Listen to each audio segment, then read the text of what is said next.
His home is gone. Yaqub al-Rajabi and his family were evicted a short while ago from their home in Batn al-Hawa in Silwan, a neighborhood in Israeli-occupied East Jerusalem. Now he can only observe from a distance. Israeli settlers have hung flags from his former home. This is my home. I was born here, I got married here and raised all my children here. I'm speaking not only about myself, but also about my uncles.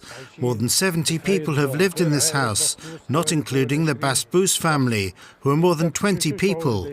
How do you think someone would feel when they come and take away your dreams and your home, the home where you were born, got married and raised your children? Of course, it's deeply painful and suffocating. Israeli settlers have taken over houses here one by one. As soon as a Palestinian family is evicted, Israeli settlers move in. Now, the Israeli police evicted several Palestinian families this morning, and their homes are now being handed over to Israeli settlers. And this is what is left from the homes of Palestinian families who lived here for decades. People here have fought eviction orders for decades in Israeli courts. The courts, including the Supreme Court, have ruled in favor of the evictions.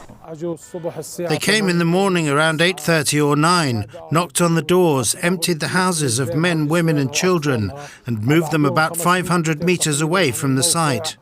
What can I tell you? Occupation will not be merciful to you. It will certainly be unjust.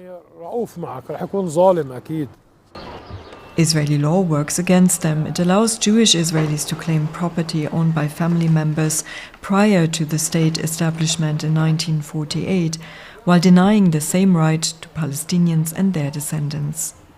For many years, settler organizations have laid their claim on the area, as it is in proximity to the holy sites in the Old City, the Haram al-Sharif or Temple Mount. One of them is Ateret Kohanim, an organization which aims to expand the presence of Jewish Israelis inside this Palestinian neighborhood. The organization has been helping to evict Palestinian inhabitants of Batn al-Hawa or to buy their homes. This is based on a claim that parts of the land belong to a 19th century Jewish Yemenite trust whose community members had to leave in the 1930s. I feel great about it, but I feel great about the fact that the Jews are returning after being driven out. One has to always feel something about the family that was living there, but my primary thoughts are always with the Jews that were driven out in 1938. That's my primary focus. I don't have to think about an illegal squatter. And Palestinians here are not just facing evictions, they're also facing demolitions. For years, Silwan has been targeted by settler groups backed by government policies. Now, not only are Palestinians evicted from their homes, but what we are seeing here in the Al Bustan area, there are also widespread demolitions. And what used to be a pathway just going from there here through the neighborhood is no longer here. Just below Batn al-Hawa, some 40 homes and other structures were demolished by the municipality since October 2023 for lack of building permits, which Palestinians almost never receive. The city is very much influenced by both voices within City Hall and in the city and in the government that want to give preference to planning that will benefit settlers in East Jerusalem, and they're less concerned with seeing to the needs of the Palestinian population, which has actually grown faster since 1967 than the Israeli Jewish population. So there's definitely a bias here.